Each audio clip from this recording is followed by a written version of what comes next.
Good afternoon, everyone. Bienvenue à tous et à toutes. Mon nom est Patricia Albanese. Je suis la présidente de la Fédération des Sciences Humaines.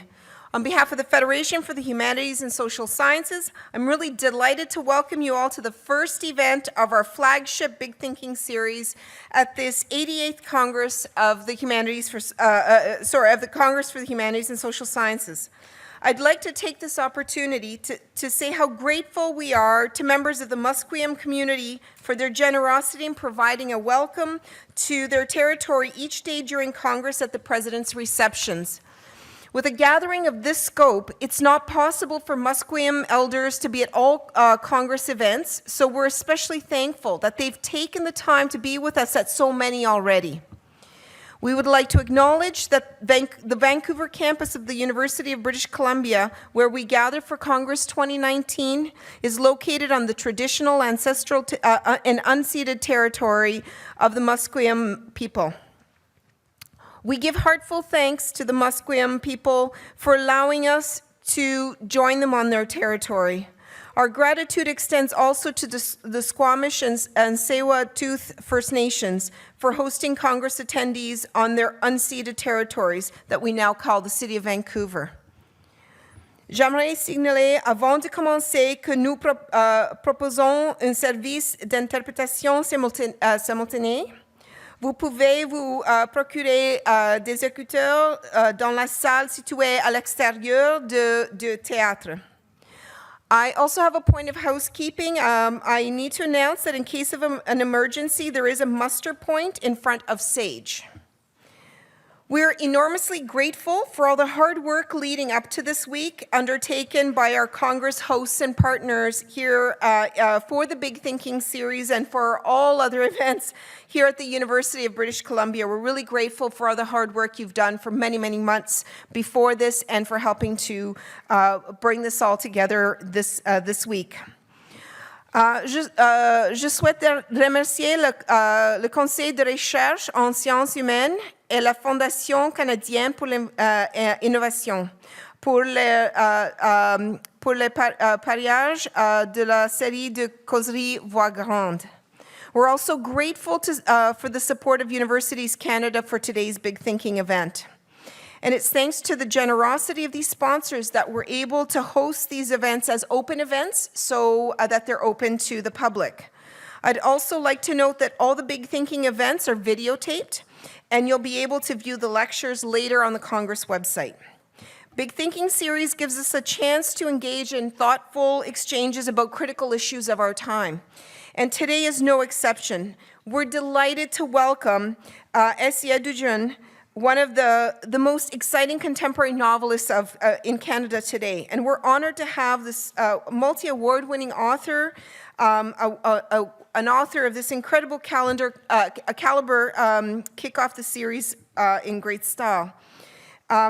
She will be in conversation today with our moderator, Minelle Mahtani, who is a professor at the Institute for Social Justice here at UBC. She's also senior advisor to the provost on racialized faculty, where she supports the university's commitment to enhancing equity and inclusion within its ranks.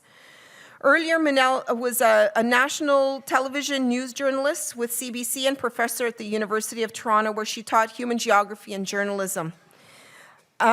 Minelle is thoughtful and thought-provoking, and her deep and sincere compassion, her active listening, and her humility are just some of the incredible assets that she brings to any exchange. And who better than these two dynamic storytellers to launch our week-long series of conversations around the theme of voice. Who speaks for whom, whose stories get told, and whose get left out. Our event partner and sponsor, Paul Davidson, President and CEO of Universities Canada, is here with us today to introduce Esi. For the past 10 years, Paul has led a process of renewal and increased member engagement at Universities Canada, the organization representing almost 100 universities across the country.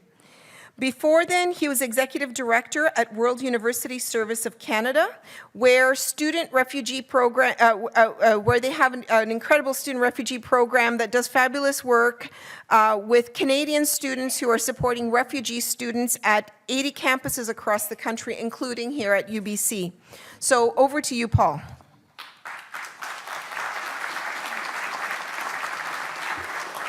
Thank you. Thank you, Patricia. Bon après-midi à tous. Ça me fait grand plaisir d'être parmi vous et de vous voir aujourd'hui. I'm Paul Davidson, President of Universities Canada, and we represent the 96 universities across the country promoting an agenda of higher education, research, and innovation. I want to salute the 9,000 delegates that have come to UBC this week to engage in scholarly enterprise. I also want to salute the 900 volunteers that are helping make this happen. This week is remarkable in the Lower Mainland because as Congress gets going, so too is an event downtown at a downtown called Women Deliver that will bring 9,000 leaders from around the world to advance equity, diversity, and inclusion.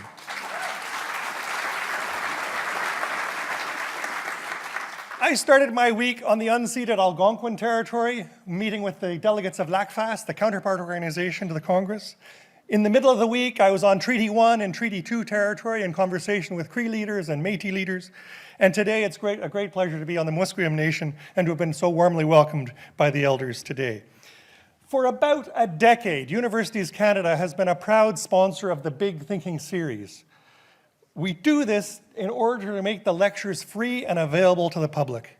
Events like this matter because the knowledge we generate in community, with community, and for community. Congress matters.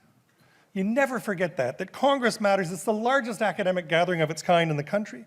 It's international, it's interdisciplinary, it's collaborative. And in a time of closing borders and closing minds, it's never been more important to have bold thinking and ambitious new ideas.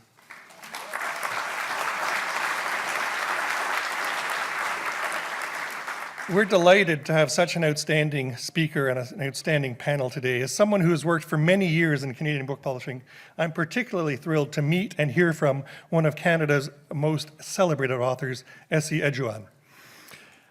So some of you know her work quite well. For those to whom Esi is a newer figure, let me just say, 2 Scotiabank Giller Prizes, 2 shortlists on the Man Booker Prize, the Governor General's Award, the Writers' Trust Award, and it goes on. Her first book, Half-Blood Blues, was acclaimed.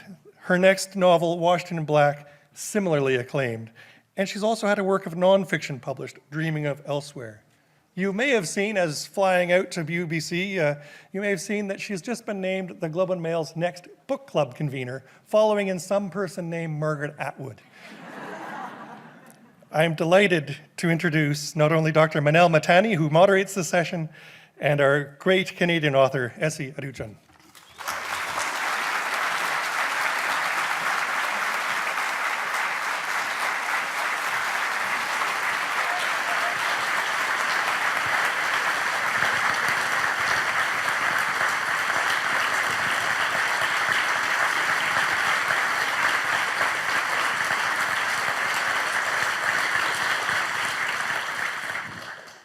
Well, good afternoon, everybody, and it's so wonderful to see such a turnout. My name is Minelle Mahtani, and I want to thank everybody for this really gorgeous introduction, and I'm so happy that you're all here for Congress.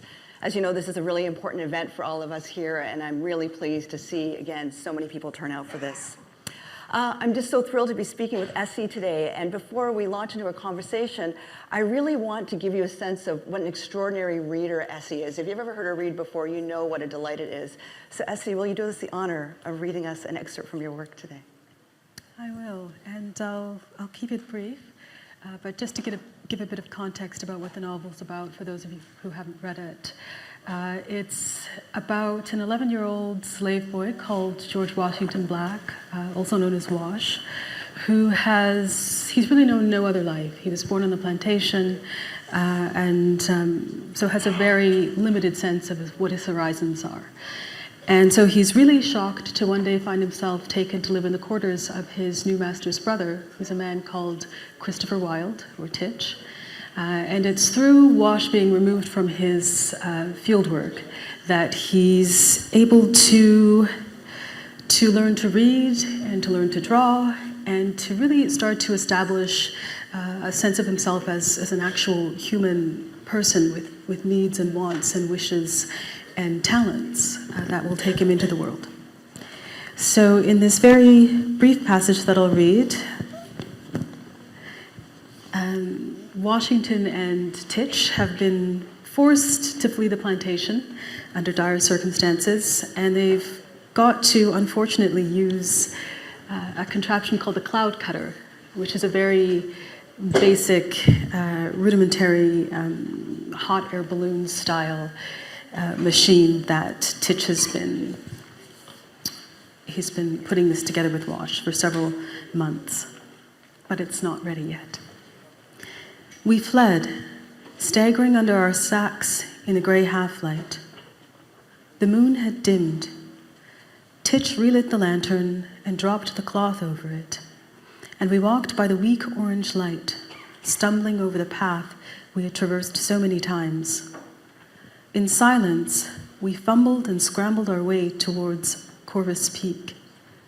I could see the mountain, black and alien against the gray sky.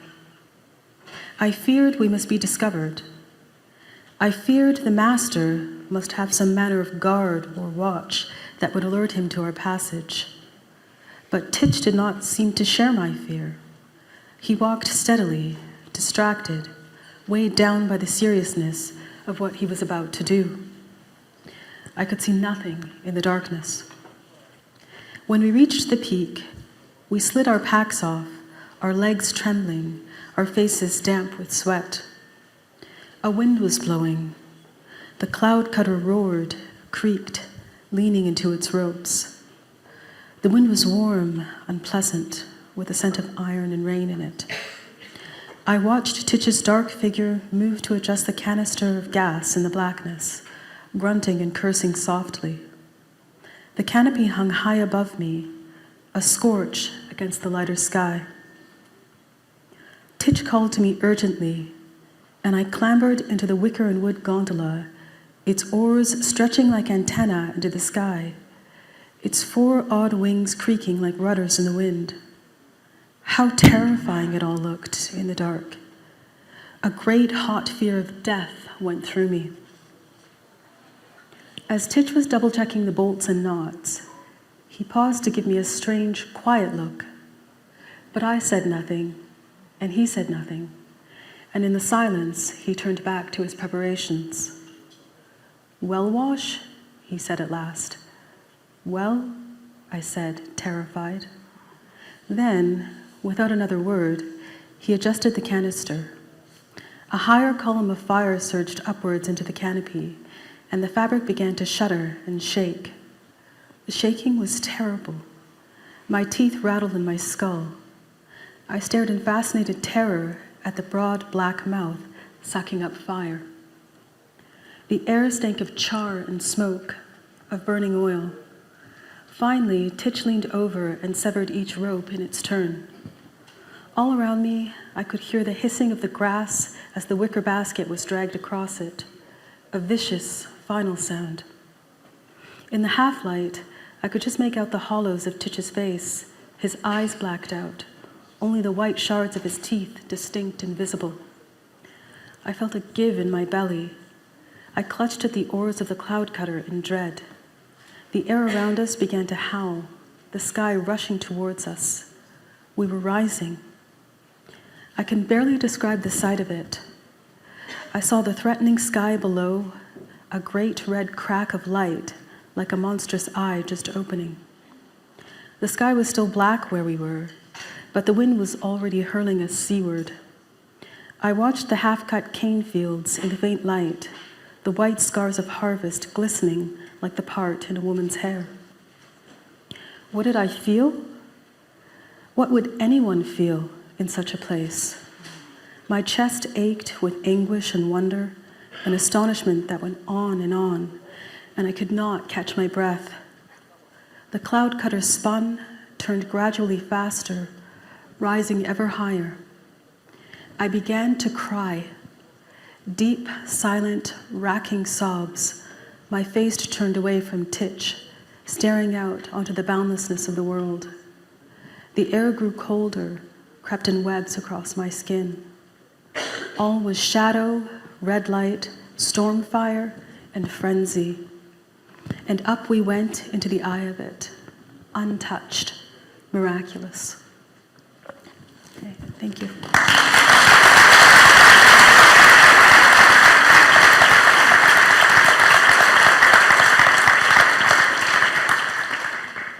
Esi, it's so perfect that you started with that reading, because one of the things I love about that particular excerpt is the way that it helps us begin to think about two unique things coming together, thinking about a hot air balloon and thinking about the abolition movement, two things that you wouldn't necessarily think of as being together in a book, but you've brought them together. And I remember in the book there's a point where Washington says at one point, marine animals absorb oxygen and exhale a carbonic acid. Plants do the opposite, absorb carbonic acid and throw off oxygen. So perhaps then, the way to make them thrive in captivity was to house them together. Can we speak about this interest that you have in unique convergence, the idea of bringing unique things together, as we just heard so beautifully in that excerpt? Yeah, I'm somebody who's always read widely. I like to read about many different things, and also to read them in tandem with each other. So, I will often have like 5 books on the go. And in this way, you can start to make connections between things that, are not on the surface, connected. And I think that this is, for me, where novels are born, is when you can start to draw things together and make these convergences and really try and see similarities between things that are totally unalike. Right. I mean, I've certainly seen that in a lot of your work. You do such meticulous research when it comes to your novels. And I've heard you say that with footnotes, you tend to go on a kind of serendipitous journey with footnotes, that footnotes are really inspiring to you. Given that we're sitting with a lot of academics today, who are looking at footnotes all the time. Tell us about that, your interest in footnotes and the journeys they take you on.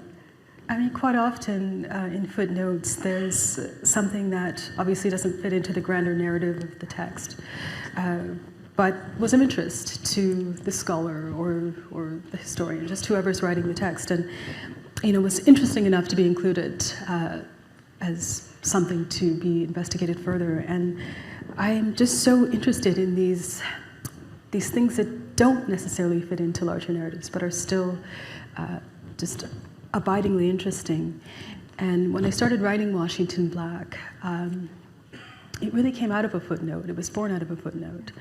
I had been reading a history of, I don't even know what it was, maybe Victorian England, and had come across just a very brief mention of the Tichborne claimant trial, or trials, because it was a series of criminal trials that went on for several decades in England, from the 1860s into the 1890s. And it centered around an imposter essentially trying to take up the mantle of,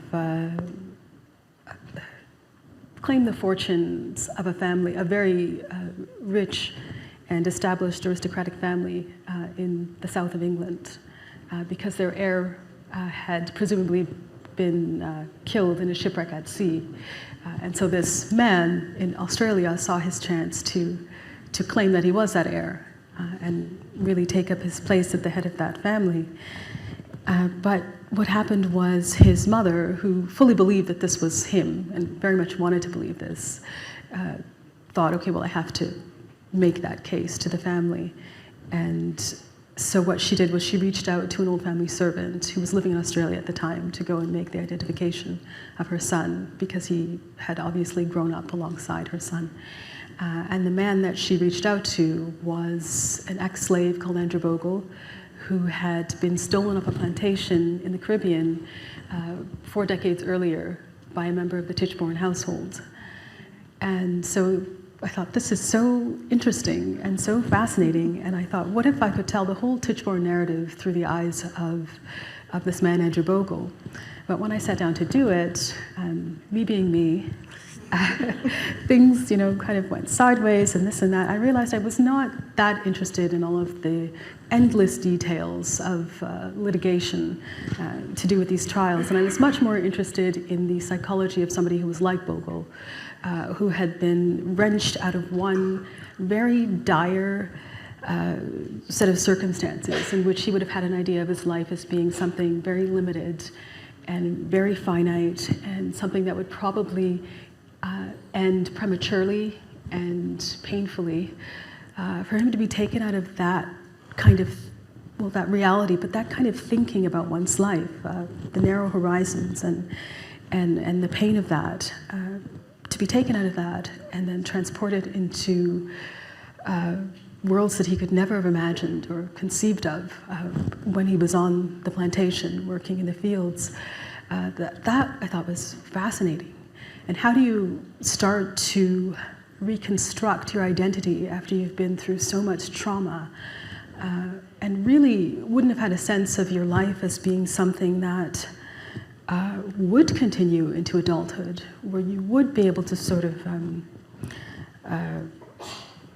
I guess, explore your strengths and everything that's in you that you have to express. So for him to be out in the world and then to recognize that he's got to construct a whole life for himself, thought how terrifying would that be, but also how amazing and how hopeful and what an incredible journey, even just being out in the street would be for him. I thought that's my story. And that all came out of a footnote.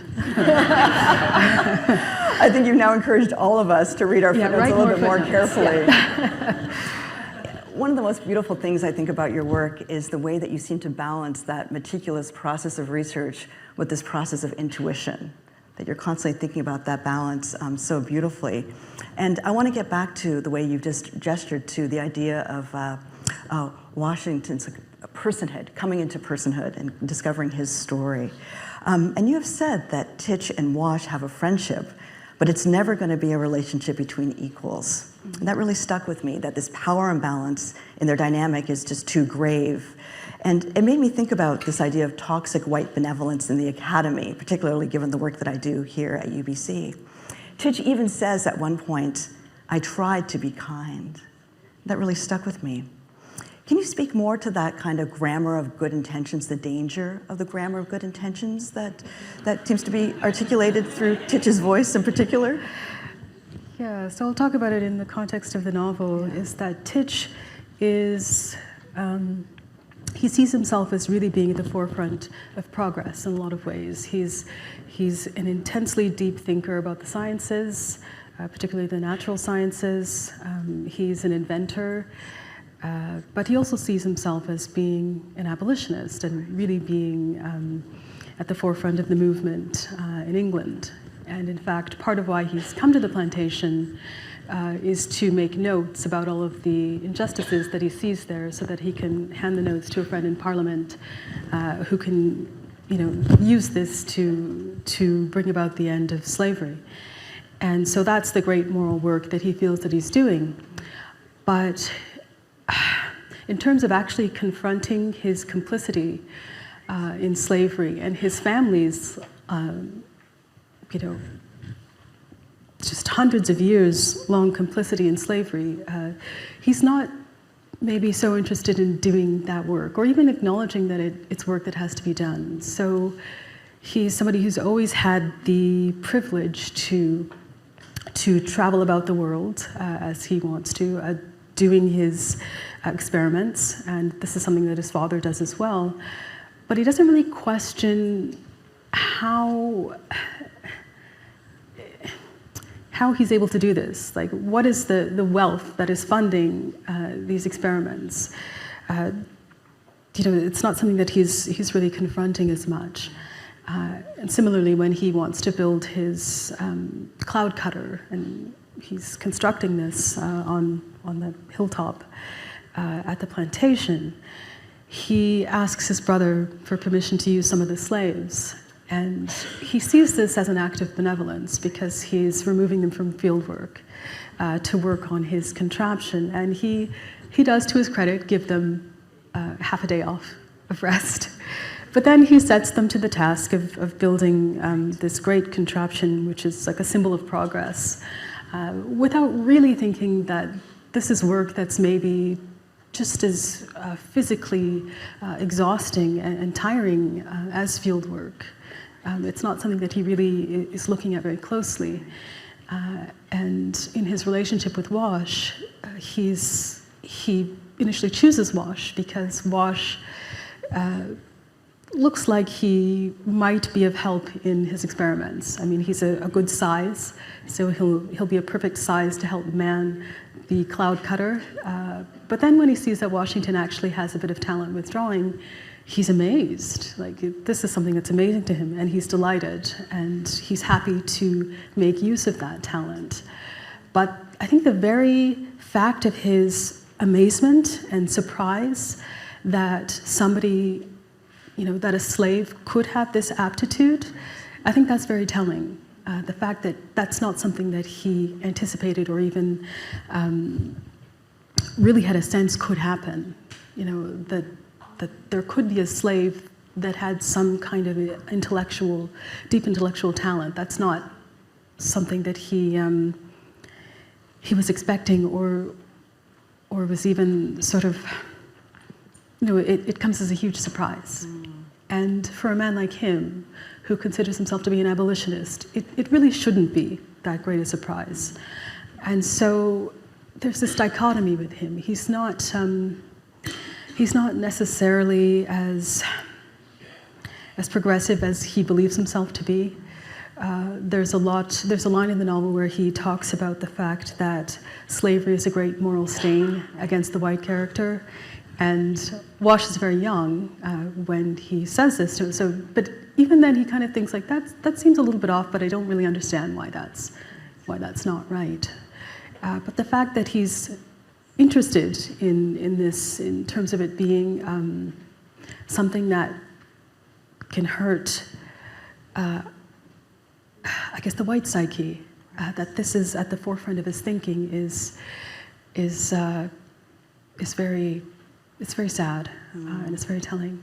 And it really came out, his character really evolved a lot out of this. I've been doing a lot of reading about the abolitionists, obviously, and had come across a passage in an Eric Foner book in which he describes a Quaker meeting, because obviously the Quakers were great abolitionists. And so they had a meeting at the House of Friends in which there was a big discussion about the plight of the black man and what could be done to bring about the end of slavery. And there were 3 escaped slaves in attendance, but they were made to sit on, in pews that were away from the group, and they weren't consulted at all for their opinions or their histories. And so I thought that is really so symbolic, and for me that represents a lot of what Titch is about.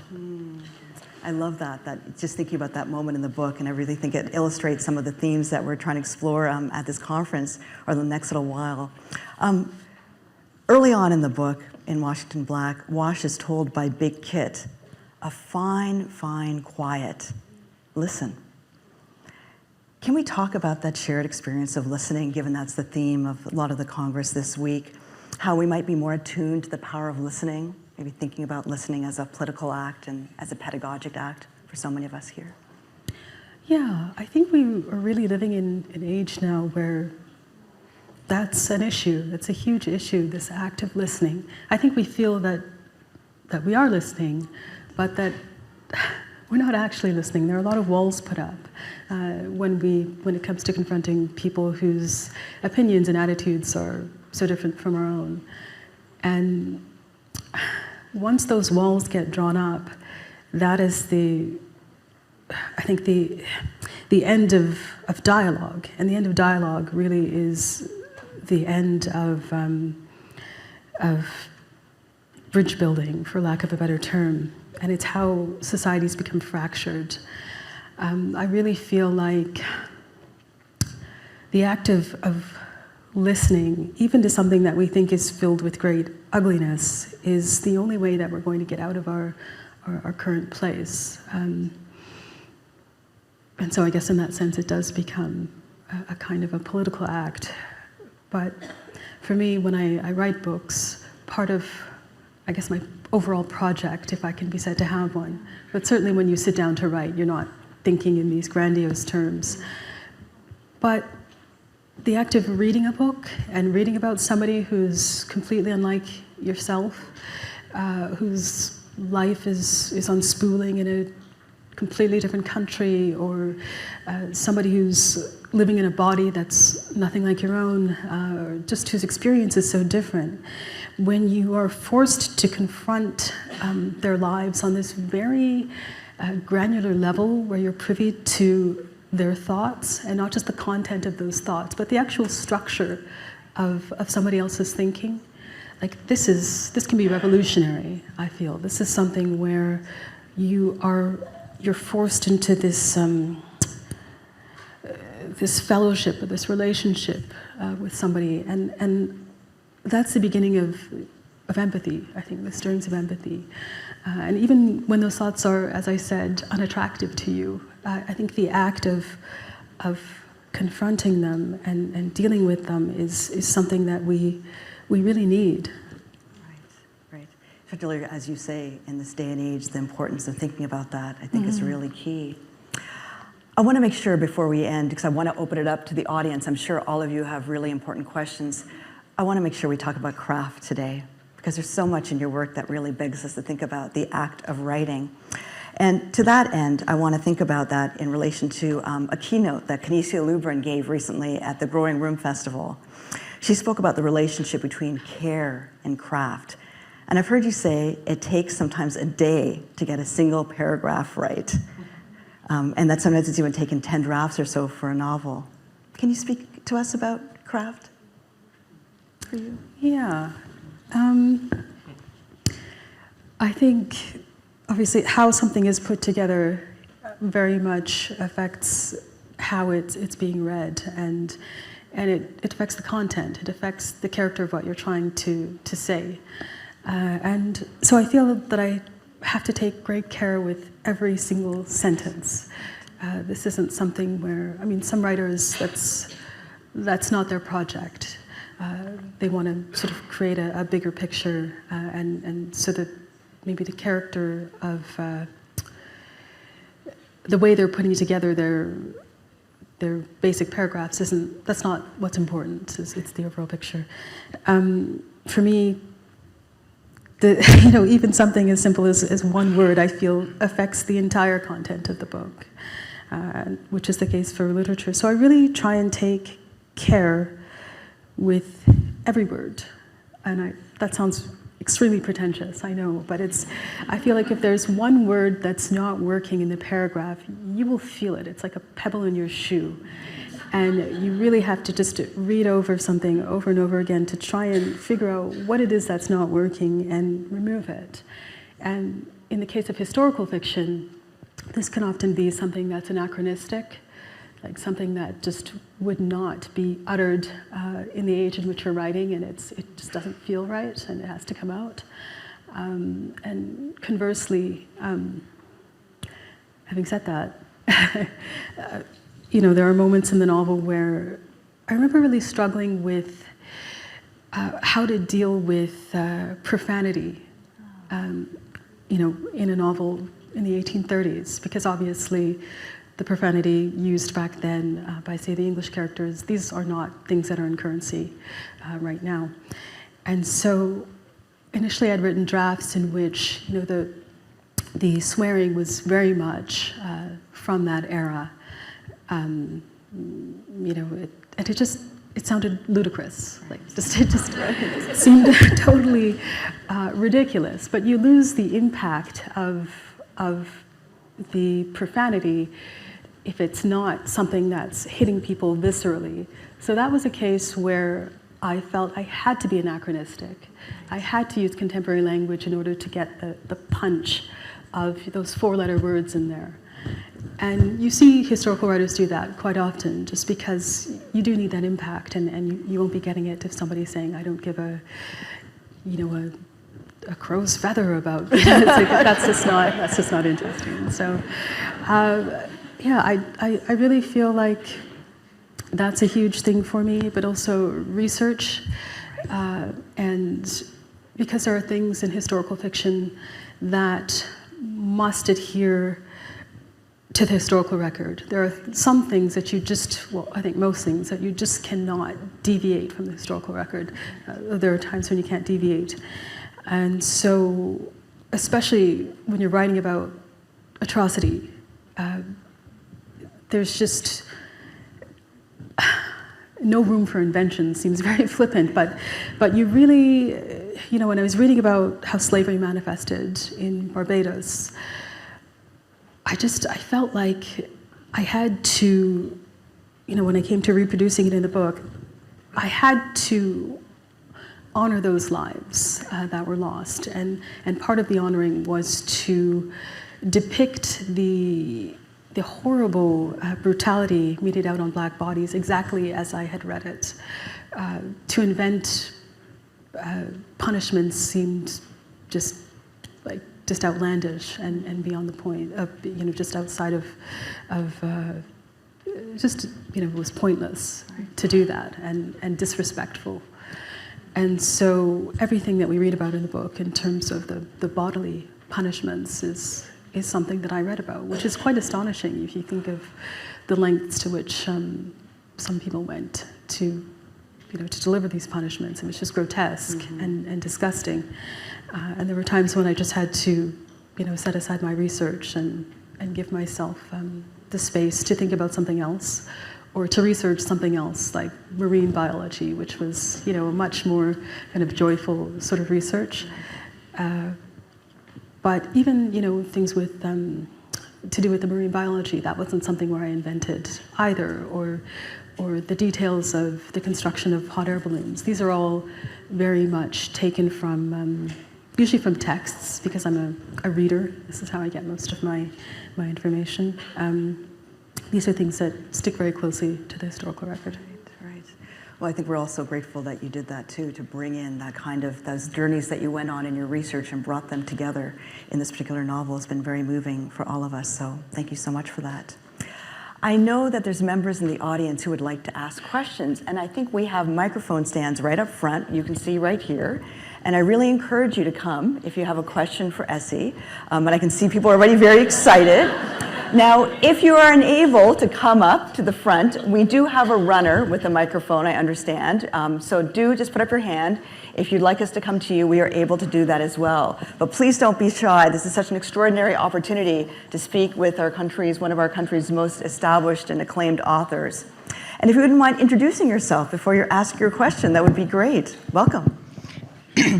So let's see, is this working? Hello, my name is Bridget Liang. I already forgot how I was composing my introduction in my head.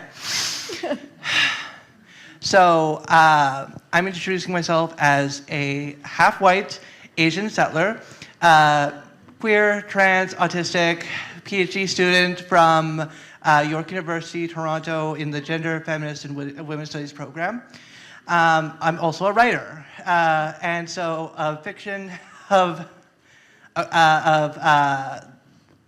people who share some of my identities, some of which I don't share with some of my identities. I was wondering, how did you get your hustle? How did you get your books recognized, promoted, and become this fabulous, wonderful person who's recognized so many times by all these institutions? Oh. And if you're interested in my books, I'm carrying some in my backpack right now. Bridget, we'll do 2 signings, okay? Esi will do some, you'll do some, we'll break up the signing, okay? No, I love that question because it gives me a chance to talk about the fact of failure in the writer's life. And because this is something that will happen to most of us, is that it's not a straight line from here to, say, the Giller Prize. Like, this is something that's it's a road that's very fraught. So, and I often joke that if I had known how hard it was to, how difficult the publishing world was, I would never have written anything. I mean, I think it's something where you just need to be persistent, and you need to believe in what you're writing, and you need to be extremely passionate about your subject matter, or you're not going to make it. I had done my first novel, which was a book called The Second Life of Samuel Tyne, and it was picked up very quick. I was 23 years old, and it was picked up very quickly by an agent, and then it was sold, both here and internationally, and I thought, this is great, I'm on my way. But it didn't sell terribly well here. It sold as most first novels sell in Canada, and so I was dropped by my publisher for Half-Blood Blues, and it made the rounds, and everybody rejected it, except for, finally, there was a publishing house in England called Serpent's Tail, who I still publish with today. They bought it, but in Canada, it really struggled to find a publisher, and I ended up with Key Porter, which was then a mid-sized house in Toronto. And then, a couple of months before the novel was slated to come out in Canada, I got a note from my editor saying, okay, don't panic, but everybody here has been laid off. But, but don't worry, there's 3 of us left, and we're going to do the book. Oh my God. And then about a week later, I get another note. Oh, there's 2 of us left here. We're still going to do the book. And then finally, I'm the last man standing, but don't worry, I'm going to get this out. But I just was thinking, this is terrible. So they finally went bankrupt, and but they were really generous in terms of giving me my rights back for that book, because I could have held on to them and sold them. And so they gave me my rights, as well as 300 copies of the advanced reader's copy that they'd produced, but I was back to square one. And the book was still coming out in England, but I thought, I'm not an English writer, I'm a Canadian writer, and it's important for me to be published in my home country. So we had the advanced reader's copies, which had been fully edited, and they made the rounds again, and they were rejected. The book was rejected again, across the board. And but my husband, who's also a writer, had a book coming out that year, and he secretly, without me knowing it, sent a copy of it to his editor, who had already rejected the book twice. But he said, please, just look at this, really give it a true look, have a good look at it. And so this was Patrick Crean, who's now at HarperCollins and is now my editor. He looked at it. He said he read 3 pages and knew he wanted to buy it, and then struggled to buy it, but was finally allowed to buy it. And then I think 2 months later, it ended up on the Man Booker long list. So this is just to say that there's so much of what we do that I think can look easy when you don't sort of have a context or the full story for how hard it is. But you just have to be persistent, and you have to know that that your work is worth it. If you feel like you've done good work and that it's great, you have to trust or believe that it will find its way. But I think if you lose faith in what you're doing, this is really toxic. And so you just have to have the strength to know that at some point it will find its way. Yeah.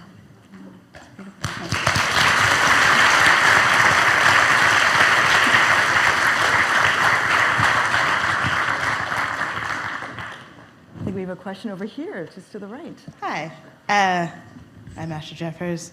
I teach at King's in Halifax. I have now introduced myself. So here's my question. So you've covered a kind of pretty wide swath of geographical territory in your work, Western Canada, Europe, the Caribbean, and I was wondering, but always in a kind of historical context, and I'm interested to hear you talk more about what the appeal of historical fiction is for you as a writer, and also, have you thought about writing contemporary fiction, and is that something that you're thinking about potentially in the future, or are you I mean, this is not a suggestion. This is I think historical fiction is super important. I'd just like to hear you talk more about how temporality is so central to your work. Yeah, thank you. Yes, and the funny thing about I was not somebody who ever read a ton of historical fiction when I was growing up, so I was surprised to find myself writing it. And then it seems like with each book I'm going farther and farther back in time. So the next one will be set in the medieval period, and then I'll just keep going back until we're in biblical times. But no, I really feel like maybe the framework of the historical novel has allowed me to explore issues of race and gender and belonging in ways that are maybe perhaps safe for me and don't touch very closely, in a very direct way upon my own life. And it's part of what's allowed me the freedom to look at these things very closely, maybe in a way that it would be, painful to me to write about these things within my own existence. But I really feel like it's something I would like to try at some point, to write about the here and now. But I feel like it's something that's constantly, things are constantly shifting and moving so quickly these days, and to be able to get a handle on that and to grapple with the now would be, I think that would be really challenging in terms of being able to feel like I have a full handle or could give like a full assessment of what a given situation is now. I almost feel like I need that distance, but I think it's maybe a challenge that I should take on at some point. I think many of us in this room would really welcome seeing that. So, although I think anything that you write from here on in, we'll be very happy to read. Any other questions? Please don't be shy. Like I said, this is a real wonderful opportunity. I see a hand up there. Is there a runner that could go up with the mic? That would be terrific. Just keep your hand up, sir. That'll be great.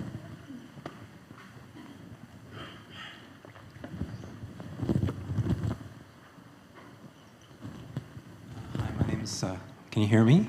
Yes. Yeah, my name's Glenn. I'm an instructor at Langara College here in Vancouver. I'm really interested in how you make the decision or how the decision comes to you as to whether to write a novel, a short story, or an essay.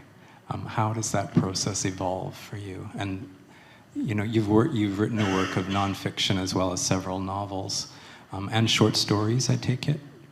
Yeah, but not for some time. Okay, yeah, I'm just curious about how you choose, or is it chosen for you in some sense? I feel like it's chosen for me. I feel like I begin with a great sense of intention of how I'd like to express something.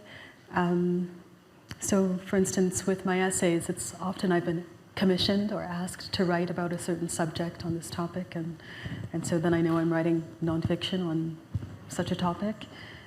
I almost never spontaneously will write a piece of nonfiction. It's always tied into an occasion to speak, or if I'm doing journalism for like The Guardian or The New York Times, then that's what I'm doing.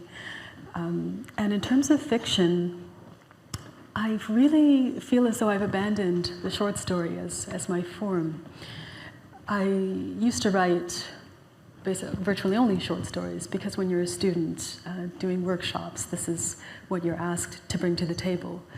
Everybody sort of frowns when you bring in a chapter from a novel, like nobody wants to engage with it, just because it feels like they don't have a full sense of it, and so everybody kind of cringes when somebody brings in a chapter from a novel. So I wrote a lot of short stories, but I found them getting longer and longer, and this to me very much signaled the fact that I was a novelist, and that this longer form of expression allowed me to be more playful and make these convergences that we were speaking of earlier, where you have enough space to kind of marry the idea of abolitionism and the advent of hot air ballooning, or which is not to say that a very fine short story writer couldn't do this in this compressed space, but I don't work on compression, I think. I work on expansion, and so the novel has really become my mode. Follow-up question, if I may. Do you ever see the narration as a place where you could write an essay or develop thoughts, or is that not your style of novel? To write a more essayistic novel? Yeah. I mean, perhaps. Maybe that's my great contemporary modern-day novel, is to write an essayistic novel.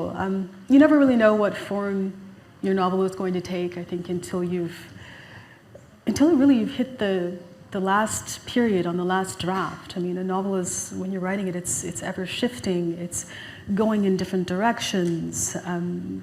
There were points at the beginning of Washington Black where Washington wasn't, he wasn't even an artist. That wasn't part of what he was working towards, which seems an extraordinary thing because that's so much of his character and his makeup. And also what sets him free in the end is that he has this talent that Titch sees fit to save because it's useful to him. So novels are strange beasts. You really don't know where one's going to go. And so I think you could start out with a novel that you felt was going to be much more of a narrative, scene-based novel, and then go in the direction of something more essayistic, just depending on what the novel calls for and what the topic calls for. I think we have time for one more question. I see somebody here on the front. Please go ahead and introduce yourself, please. Hello, Esi. Hi, my name's Farah Shraf. I teach here at UBC. And I lived in Nigeria, and my favorite writers still today are Ben Okri and Festus Iyayi and some of those writers. So I wanted to ask you if any of your own ancestral heritage comes into play when you're getting inspired, and who does inspire who does inspire your work. Sure. So my parents were Ghanaian immigrants, and so funny. I was sitting on a panel with a Nigerian novelist and a Ghanaian short story writer, and the joke was about how Ghanaians, because I think Nigeria has this wonderful legacy of literary fiction, and in particular the novel. Like, this is something where Nigerians have excelled in creating this amazing culture of the literary novel. And the Ghanaian short story writer joked that, we don't read novels in Ghana, we read newspapers. Yeah. Like, this is the thing. And for some reason, it's very interesting that there are far fewer like Ghanaian, what we think of as Ghanaian novelists than there are Nigerian novelists, and I don't know why that's been a thing.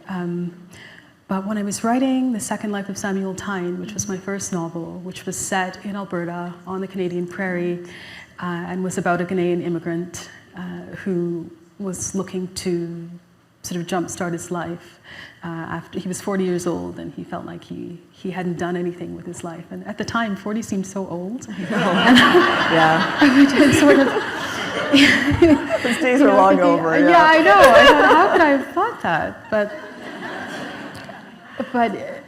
that novel, I feel, was me really working through my heritage. And so there was, I was reading so many different Ghanaian writers when I was doing that. I was looking for inspiration from writers like Ama Ata Edu, and just really trying to incorporate a lot of the structures of Ghanaian writing into that particular novel. But it's almost like, having done that, I sort of moved on, and I'm not necessarily taking my inspiration from African novelists. But I read widely. I mean, I still do read African novelists, but I wouldn't say, if I look at Half-Blood Blues or if I look at Washington Black, that these are things that are necessarily growing out of, the tradition of Ghanaian literature or Pan-African literature. I would say that these are things where the influences are so far-reaching. Everything from the novels of Toni Morrison or Cormac McCarthy, or even, I was reading so much Tolstoy when I was doing, which you would never see in the novel, but that this is something that I was really feeding off of his sense of character and the fullness that he brings into this. So there are those influences, and then there are the influences of nonfiction. So books by Richard Holmes about Enlightenment age science and art, and also hot air ballooning. And so it's taking all of these influences and I guess filtering them through my own lens. Right. I heard recently that you've recently been on a Joan Didion sprint, that you're reading a lot of Joan Didion, so I guess... Yes. Yeah, reading a lot of Joan Didion, reading her entire nonfiction oeuvre, and really enjoying that, her crystalline, precise sentences, and this kind of sense of nostalgia and feeling about California throughout the last, 5 decades, which is fascinating. That's beautiful. Mm-hmm. Well, I want to thank you, Esi. This has been such a beautiful, gorgeous chat, and what an honor it's been for me, and what an honor it's been for our audience to hear you speak. So thank you so much for today.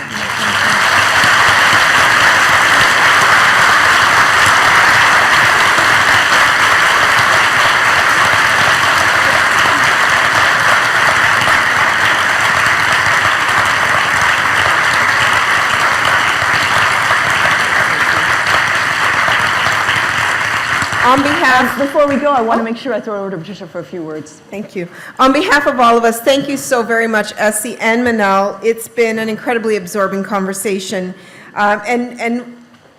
we've been thoroughly moved by your thought-provoking exchange and your personal contribution. So on behalf of everyone, I wish to express our appreciation for being a part of our Big Thinking series. And once again, I'd like to thank Big Thinking series sponsors, the Social Science and Humanities Research Council and the Canadian Foundation for Innovation. And many thanks to Paul Davidson and Universities Canada for sponsoring this really incredibly important event. Je souhaite également remercier notre hôte, l'Université of British Columbia, d'accueillir le congrès 2019 et d'être notre partenaire pour la série Voix Grande. And thanks to all of you for taking part today in this really important conversation. And I hope you can attend some of our other Big Thinking series this week. La série Voix Grande demain promet également d'être engagement. It'll feature Simon Brault, Director of the Canada Council for the Arts, who will reflect on the critical role of arts organizations in keeping our society democratic, which is a really important piece in the moment that we're living in right now. So please join us for an important conversation about cultural citizenship, inclusiveness, equality, and the price of change.